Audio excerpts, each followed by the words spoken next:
Hi గారు, welcome to our channel. రీసెంట్‌గా తమిళ్‌లో ఒక 'దాదా' అనే ఒక సినిమా వచ్చింది. చాలా చిన్న బడ్జెట్ వచ్చిన సినిమా. కాకపోతే సినిమా కలెక్షన్స్ చూస్తుంటే 40,00,00,000 వరకు కలెక్ట్ చేసి ఒక సెన్సేషన్ క్రియేట్ చేసింది. అయితే ఈ సినిమాని తెలుగులో అవైలబుల్‌గా లేకపోవడం పట్ల కొంతమంది నెటిజన్స్ తెలుగులో వస్తే బాగుంటుంది గదా! ఈ సినిమా కంటెంట్ బాగుంది అని చెప్పేసి అభిప్రాయాలు వ్యక్తం చేశారు వాళ్ళ సోషల్ మీడియాలో కూడా. సో, ఆ నేపథ్యంలోనే తెలుగు వెర్షన్‌లో తీసుకురావడానికి ప్రముఖ ప్రొడ్యూసర్ 'నీరజ కోట' గారు ప్రయత్నాలైతే చేయడం జరిగింది. సో, ఇప్పుడు దాన్ని తెలుగు వర్షన్ తీసుకొచ్చి ఇక్కడ తెలుగులో కూడా రిలీజ్ చేస్తున్నారు. మరి ఇక్కడ రెస్పాన్స్ ఏ విధంగా ఉంది తెలుగు ఆడియన్స్ నుంచి? అండ్ ఈ సినిమా విశేషాల గురించి కూడా ఒకసారి 'నీరజ కోట' గారితో మాట్లాడి తెలుసుకునే ప్రయత్నం అయితే చేద్దాం. మేడం నమస్కారం మేడం. నమస్తే. సో, సక్సెస్‌ఫుల్‌గా తెలుగు డబ్ చేసి రిలీజ్ చేశారు. మరి ఆడియన్స్ నుంచి రెస్పాన్స్ ఏ విధంగా ఉంది? ఇప్పటివరకు పాజిటివ్ రెస్పాన్స్ వచ్చిందని చెప్పేసి కూడా వింటున్నాం. మరి ఎలా ఉంది రెస్పాన్స్? రెస్పాన్స్ అయితే మంచిగా వచ్చిందండి. పాజిటివ్‌గానే వచ్చింది. హ్మ్. హ్యాపీ. అండ్ అంటే 'దాదా' అనే సినిమా తమిళ్‌లో సూపర్ డూపర్ హిట్ అయిపోయింది. 40 క్రోర్స్ వరకు కలెక్ట్ చేసింది. దీన్ని తెలుగు డబ్ తీసుకురావడానికి అంటే మిమ్మల్ని ప్రేరేపించిన అంశాలేంటి? ఎందుకు తీసుకురావాలనుకున్నారు దీన్ని? మెయిన్ కథ నచ్చింది. ప్రెజెంట్ ఉన్న యూత్‌కి కనెక్ట్ అవుతుందని చెప్పి తీసుకున్నాం ఈ కథని. హ్మ్. అంటే మామూలుగా ఆ సినిమాలో పేరెంటింగ్ సిస్టమ్ ఎక్కువగా డిస్కస్ చేశారని చెప్పేసి విన్నాము. సో, ఆ పేరెంటింగ్ సిస్టమ్ ఇప్పుడున్న యూత్‌కు కనెక్ట్ అవుతుందా? ముఖ్యంగా మన తెలుగు ఆడియన్స్ దీన్ని ఓన్ చేసుకోగలరా? సో, దాని పట్ల ఖచ్చితంగా చేసుకుంటారండి. హ్మ్. ఇప్పుడున్న యూత్ కూడా ఖచ్చితంగా దాన్ని తీసుకుంటారు. సో, మామూలుగా దీన్ని ప్రమోట్ చేయడానికి ఎటువంటి ప్రయత్నాలు చేస్తారు? అంటే ఇప్పుడు సినిమా తెలుగులో డబ్ చేస్తారని కాకుండా, సో, జనాల్లోకెళ్ళాలి, వాళ్ళకి రీచ్ అవ్వాలి. అదే ఒక సినిమా తెలుగులో డబ్ వస్తుంది, మనం చూడాలని చెప్పేసి వాళ్ళ దగ్గరికి వెళ్ళాలంటే ఏ రకమైన ప్రమోషన్స్ మీరు చేయడం జరిగింది? ఒకటి జేకే ఎంటర్‌టైన్‌మెంట్స్ మీద ఒకటి యూట్యూబ్ ఛానెల్ ఉంది. హ్మ్. దీని సినిమా రిలేటెడ్ అన్నీ కూడా దాంట్లో అప్డేట్ చేస్తూ వచ్చాము. హ్మ్. అదొకటుంది. మోత్తు వెళ్తూ ఉంటుంది కాబట్టి అట్లా ఒకటి. ఓకే. రిలీజ్‌కి ముందు ప్రమోషన్ ఒకటి చేసాము. హ్మ్. ఇవే దీనికి వెళ్ళడానికి కామన్‌గా ఫ్లెక్సీలు అవి పెడుతూ ఉంటారు కదా! థియేటర్స్ దగ్గర. హ్మ్. ఆ! ఓకే. అంటే మామూలుగా ఈ విధంగా డబ్ చేసినప్పుడు లేదంటే రీమేక్ చేసినప్పుడు అక్కడున్న ఆర్టిస్ట్‌లు కూడా వచ్చి ఇక్కడ ప్రమోట్ చేస్తూ ఉంటారు. మనం చూసాం ఎన్నో ఇంటర్వ్యూలు ఇస్తూ ఉంటారు. సో, ఆ రకంగా హీరో, హీరోయిన్స్ వాళ్ళ ఇంటర్వ్యూలు, ఆ సినిమా డైరెక్టర్ ఇంటర్వ్యూ ఇటువంటివి ఏం ప్లాన్ చేసినట్టుగా కూడా కనిపియలేదు. దానికేమన్నా రీజన్స్ ఉన్నాయా? అంటే వాళ్ళు రావడానికి ఇష్టపడలేదు. మేము ఆల్రెడీ హీరోయిన్స్‌ని అడిగాము. హ్మ్. ప్రమోషన్‌కి రమ్మని చెప్పి అడిగాము. హ్మ్. వాళ్ళైతే మాకు వస్తాము, రాము అని కూడా చెప్పకుండా ఒక 1 మంత్ వరకు డిలే చేశారు. ఓకే. అంటే హీరో వస్తే హీరోయిన్ వస్తానని, హీరోయిన్ వస్తే హీరో వస్తానని చెప్పి అట్లాగా చెప్పేటప్పటికంటే వాళ్ళకి అవైలబిలిటీ ఉన్న టైమింగ్స్ మనకి సూటబుల్ అవ్వాలి కదా! హ్మ్. వాళ్ళు చెప్పడానికి కూడా చాలా లేట్‌గానే మాకు రెస్పాండ్ అయ్యారు. ఇంకా వాళ్ళకి వచ్చే అంటే అన్నీ డైరెక్ట్‌గా అడగలేము కదా! హ్మ్. ఇంకా ఇంట్రెస్ట్ లేదు అనుకోని మా వరకే మేము ప్రమోషన్స్ చేసుకున్నాం. ఓకే. అంటే తెలుగు డబ్ వాళ్ళకి ఇంట్రెస్ట్ లేదా? అది వాళ్ళ పర్సనల్ కదా!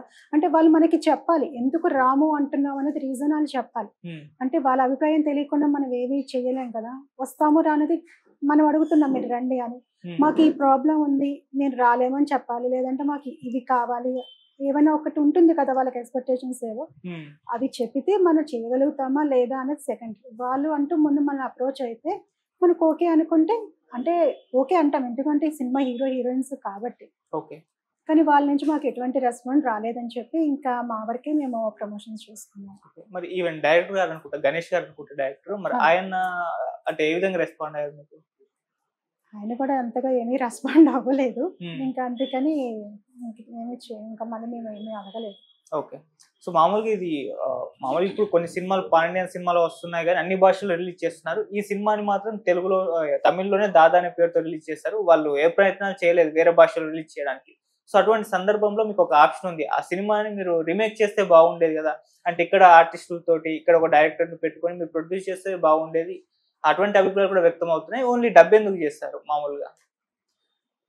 కొన్ని స్టోరీస్ రీమేక్ చేయడం వలన యాజ్ ఇట్ ఈజ్ డబ్ చేస్తేనే కొన్నిటికి కొన్ని వాల్యూస్ ఉంటాయి కదా! హ్మ్. ఈ సినిమా కూడా అలాంటిదే. హ్మ్. రీమేక్ చేస్తే ఇంత అవుట్‌పుట్ అయితే వచ్చేది కాదు ఖచ్చితంగా. ఈ డబ్బింగ్ చేసాం. ఈ డబ్బింగ్ అంత ఈజీగా అయితే ఏమీ అవ్వలేదు. హ్మ్. యాజ్ ఇట్ ఈజ్ తమిళ్‌ది తెలుగులోకి డబ్ చేసాం. ఆ డబ్ చేస్తున్న సందర్భంలో డైలాగ్స్ గానీ, కనెక్టివిటీ గానీ, సాంగ్స్ గానీ ఎక్కడ పూర్తిగా అవుట్‌పుట్ వచ్చిన తర్వాత చూస్తే మాకెక్కడ నచ్చలేదది. హ్మ్. అందుకని ముందు చెప్పిన డబ్ చేసినవన్నీ తీసేసి ఓకే. ఫ్రెష్‌గా మన వాళ్ళ చేత మాటలు గానీ, పాటలు గానీ రాపించి, డబ్బింగ్ చక్కగా చెప్పించి, చక్కటి ప్లాట్‌ఫార్మ్ దాని మీద తీసుకొచ్చి రిలీజ్ చేశామనమాట. అందుకని అంత బాగా వచ్చింది. యాజ్ ఇట్ ఈజ్ డబ్బింగ్ చేసి పట్టుకొస్తే అంత అంతగా వచ్చేది కాదు. ఓకే. అవన్నీ తీసేసి ఇవన్నీ మేము సొంతంగా చేసి, మేము పాటలు రాయించి, పాడించి అవన్నీ చేస్తే ఇంత అవుట్‌పుట్ వచ్చింది. ఓకే. అంటే తెలుగు ఆడియన్స్‌ని కనెక్ట్ చేసేలానే డబ్ చేశారు. ఎందుకంటే యాహ్! మామూలుగా 'ప్రేమలో' అనే సినిమా వచ్చింది. అది కూడా తెలుగు ఆడియన్స్‌ని డబ్ చేశారు. ఇక్కడ ఉన్న వాళ్ళని కనెక్ట్ చేసే విధంగానే డబ్ చేసారు. అలా ఆ విధంగానే ప్రయత్నాలు చేశారా? హ్మ్. అలానే ఏమనుకోలేదు. మాకు నచ్చలేదు కాబట్టి అవి తీసేసి హ్మ్. మనం ఎందుకు ట్రై చేయకూడదు? అంటే మనం ఇచ్చేది ఏదైనా కష్టమైనా మంచిగా ఇవ్వాలి. హ్మ్. ఏదో తీసాము అంటే తీసానంటే ఇవ్వకూడదు. ఇస్తే దానికి వాల్యూ ఉండదు. ఓకే. కష్టపడుతున్నప్పుడు ఇంకొంచెం ఎఫర్ట్ పెట్టి కష్టపడడంలో తప్పులేదు కాబట్టి అవన్నీ తీసేసి మన వాళ్ళ చేత రాపించి ఎక్కించామనమాట. ఓకే. అండ్ ఈ మధ్య కాలంలో ఏదైనా తమిళ సినిమా గావచ్చు, మలయాళం గావచ్చు, కన్నడ గావచ్చు, ఏదైనా కావచ్చు, బాగుందంటే అది రీచ్ అయిపోతుంది అన్ని లాంగ్వేజ్‌లో కూడా. సో, ఆడియన్స్ ఫిక్స్ అయిపోతారు. అది సినిమా బాగుంది. అది ఆ లాంగ్వేజ్ ఉన్నా పర్లేదని చూసేస్తారు. నేను కూడా ఇప్పుడు కన్నడ సినిమాని చూడను, మలయాళం చూడను. సినిమా నచ్చింది, బాగుందని టాక్ వచ్చిందంటే ఆ లాంగ్వేజ్‌లోనే చూసేస్తాను. సో, ఈ సినిమా కూడా అటువంటి రెస్పాన్స్ వచ్చింది. మరి అలాంటప్పుడు ఆడియన్స్ థియేటర్‌లో చూడొచ్చు అండ్ ఓటీటీ కూడా అమెజాన్‌కి ఇచ్చేసారు వాళ్ళు.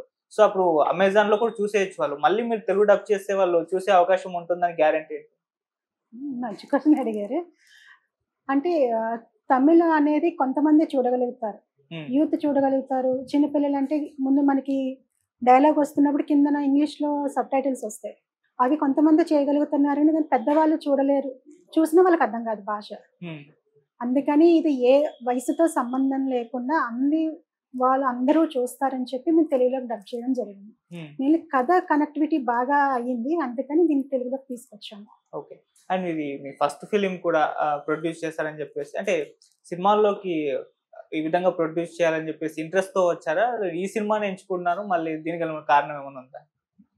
సినిమాని ఎంచుకోవాలంటే మెయిన్ చెప్పాను కదా! స్టోరీ నచ్చిందని. హ్మ్. అంతే జస్ట్ ఒక ప్యాషన్ కింద వచ్చాము. హ్మ్. అంతకుమించి అయితే ఏమీ లేదు. హుహు. అంతే. ఓకే. మామూలుగా మళ్ళీ ఫ్యూచర్‌లో సినిమాలేమన్నా తీసే అవకాశం ఉందా? ఇక్కడ అంటే ఈ విధంగా డబ్ కాకుండా మామూలుగా సినిమాలను ప్రొడ్యూస్ చేసి రిలీజ్ చేసే అవకాశం ఏమన్నా ఉందా?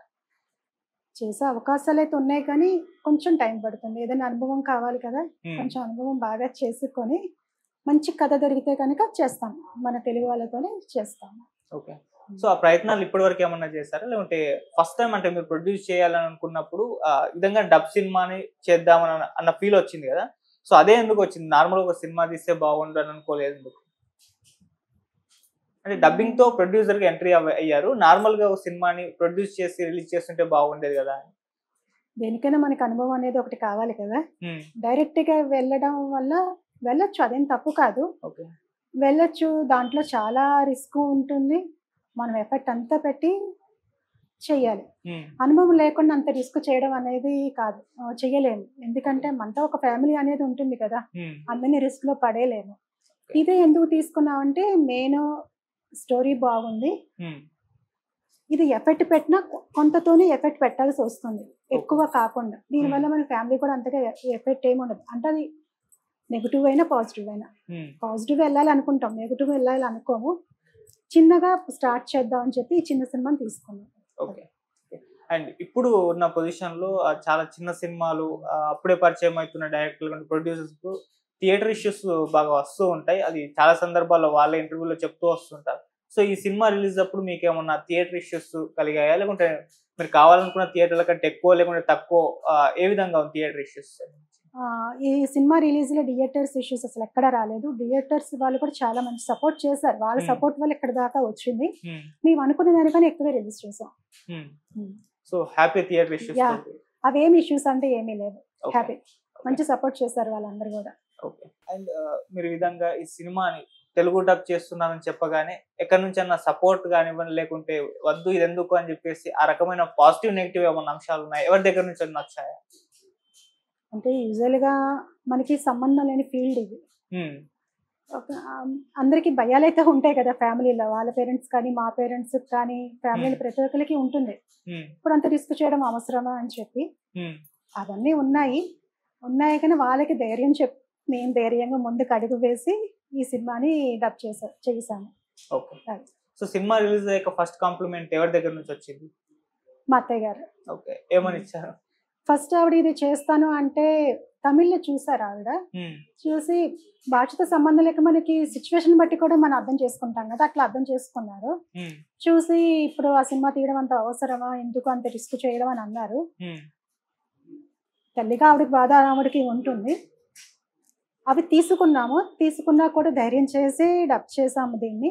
ఉమ్. ఇంత కష్టపడ్డాక అవి మొన్న థియేటర్ తీసుకెళ్లి చూపించాక చాలా హ్యాపీగా ఫీల్ అయ్యారు. ఓకే. సో ఇప్పుడు యూత్ ని కనెక్ట్ చేసే సినిమాలు అంటే తెలుగులో రావట్లేదని ఒక విమర్శ ఉంది. సో ఎక్కువగా మలయాళం ఇక్కడ నుంచి వస్తున్నాయి, ప్రేమలు, జిమ్కానా, ఇప్పుడు మీరు తీసిన దాదా అనే సినిమాలు. సో ఫ్యూచర్ లో అంటే మీరు కూడా అన్నారు కదా యూత్ కనెక్ట్ అయ్యే అంశం కాబట్టి అని చెప్పేసి, సో అటువంటి అంశాలతోనే తెలుగులో కూడా సినిమాలు తీసే అవకాశం ఉందా? డైరెక్ట్ తెలుగులోనా? డైరెక్ట్ తెలుగులో యూత్ ని కనెక్ట్ చేసే సినిమాలు తీసే.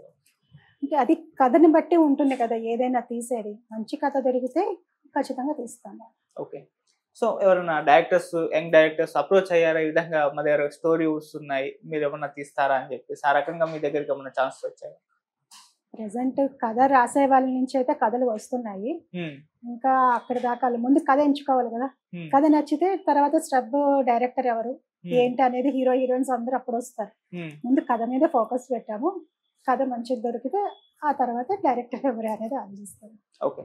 ఈ దాదా కంటే ముందు ఇంకేదైనా సినిమా డబ్ చేస్తుంటే బాగుండన్న అభిప్రాయాలు మీకు ఏమన్నా వచ్చాయి? చాలా సినిమాలు వచ్చాయి, చాలా సినిమాలు డబ్ అయ్యాయి, అరే ఈ సినిమా మనం తీస్తుంటే బాగుండన్న అభిప్రాయాలు ఎప్పుడన్నా వచ్చాయా? ఏం లేదన్నా, ఇదే ఫస్ట్. ఇదే ఫస్ట్. అండ్ ఇప్పుడు దాదా సినిమానేమో తమిళ్లో అమెజాన్ ప్రైమ్ కి ఇచ్చేస్తారు, ఓటీటీకి. సో ఇప్పుడు మీరు ఇక్కడ తెలుగు డబ్ రైట్స్ తీసుకున్నారు, తెలుగులో డబ్ చేస్తారు కాబట్టి దీని ఏదన్నా ఓటీటీ ప్లాట్ఫామ్ కి ఇచ్చే అవకాశాలు ఉన్నాయా? ఉన్నాయి, ఆ డిస్కషన్స్ నడుస్తున్నాయి ఇప్పుడైతే. అంతా ఓకే అనుకుంటే కనుక అది ఓటీటీకి వస్తుంది. ఓకే. అండ్ ఈ సినిమా గురించి ఇంకోటి కూడా విన్నాను, అలా రిలీజ్ డేట్ అనౌన్స్ చేస్తారు, మళ్ళీ పోస్ట్ పోన్ చేస్తారు, మళ్ళీ అనౌన్స్ చేస్తారు, మళ్ళీ పోస్ట్ పోన్ చేస్తారు. ఈ విధంగా 3 సార్లు జరిగిందని కూడా విన్నాం. అంటే ఎందుకు చెప్పిన డేట్ రిలీజ్ చేయకుండా ఈ విధంగా పోస్ట్ పోన్మెంట్ చేశారు? రిలీజ్ చేద్దాం అనుకున్న ప్రతిసారి ఏదో ఒక ప్రాబ్లం ఎటో ఒకటి నుంచి వస్తూనే ఉన్నది. ఆ ప్రాబ్లమ్స్ అన్ని సాల్వ్ చేసుకొని వచ్చేటప్పటికి ఆ రిలీజ్ డేట్ మారిపోయేది. ఇప్పుడు మాకు వచ్చిన ప్రాబ్లమ్స్ ని ఇది రిలీజ్ చేయకూడదని కూడా చాలా మంది ఆపడానికి ట్రై చేశారు. అవన్నీ ప్రాబ్లమ్స్ సాల్వ్ చేసుకుంటూ ఇక్కడ దాకా తీసుకొచ్చాము. ఈ జూన్ 13కి చేసాము. అప్పుడు రిలీజ్ చేస్తుంటే ఒక 50 అలాగా థియేటర్స్ కి ఇచ్చుండేవాళ్ళం. అది బై లక్క లేకపోతే దేవుడు అనుగ్రహం అనేది తెలీదు. ఇప్పుడు చేయడం వల్ల మేము 236 థియేటర్స్ కి రిలీజ్ చేయగలిగాము. అన్ని చోట్ల మంచి రెస్పాండ్ వచ్చింది ఆడియన్స్ నుంచి. డిస్ట్రిబ్యూటర్స్ కానీ, థియేటర్స్ యాజమాన్యం కానీ, స్టాఫ్ కానీ మంచిగా సపోర్ట్ చేశారు. వాళ్ళందరికీ చాలా చాలా ధన్యవాదాలు ఇంత సపోర్ట్ చేసినందుకు. ఓకే. అండ్ ఫైనల్ గా ఫస్ట్ సినిమా ఎక్స్పీరియన్స్ ఎలా అనిపించింది? తీస్తున్నప్పుడు కొంచెం కష్టమైతే పడ్డాము అన్ని విధాలా కూడాను. అంత కష్టపడతాయి కదా ఏదైనా రిజల్ట్ మంచిగా వస్తుంది. లాస్ట్ కి అవుట్పుట్ వచ్చి తర్వాత రిలీజ్ అయిన తర్వాత చూస్తే ఆ కష్టం అంతా ఆవిరైనట్టు అయిపోయింది అనమాట. చాలా హ్యాపీగా ఫీల్ అయ్యింది. రెస్పాన్స్ అంత మంచిగా వచ్చింది. మామూలుగా మీకు సంబంధించి కొన్ని అడుగుతాను. సినిమాలు చూస్తూ ఉంటారా రెగ్యులర్ గా? సినిమాలు ఎవరైనా మీరు? చూస్తూ ఉంటాను. రీసెంట్ టైంలో మీ ఫేవరెట్ ఫిలిం ఏదన్నా? ఇప్పుడున్న రీసెంట్ టైంలో వచ్చింది ఎప్పుడన్నా? ఒక్క సినిమా అంటే ఏమీ లేదు. కథ నచ్చితే కనుక హిందీ కూడా చూస్తాను, ఏ భాష అయినా చూస్తాను. కథ మంచిగా ఉంటే కనుక ఇదే ఫేవరెట్, దీన్నే ఇంకో 10 సార్లు చూడాలని చెప్పి ఏం లేదు. మీరు అడిగారు కాబట్టి మాధవన్ సఖి ఉంది కదా, ఓల్డ్ సినిమా, అది బాగా నచ్చింది. ఓకే. అండ్ నేను రీసెంట్ టైంలో ఏదన్నా మూవీ మీకు బాగా నచ్చి మిమ్మల్ని ఇంప్రెస్ చేసిన సినిమా ఏదైనా ఉందని అడిగాను. లాస్ట్ ఇయర్, అంతకు ముందు ఇయర్ కావచ్చు, ఈ ఇయర్ లో కావచ్చు, అలా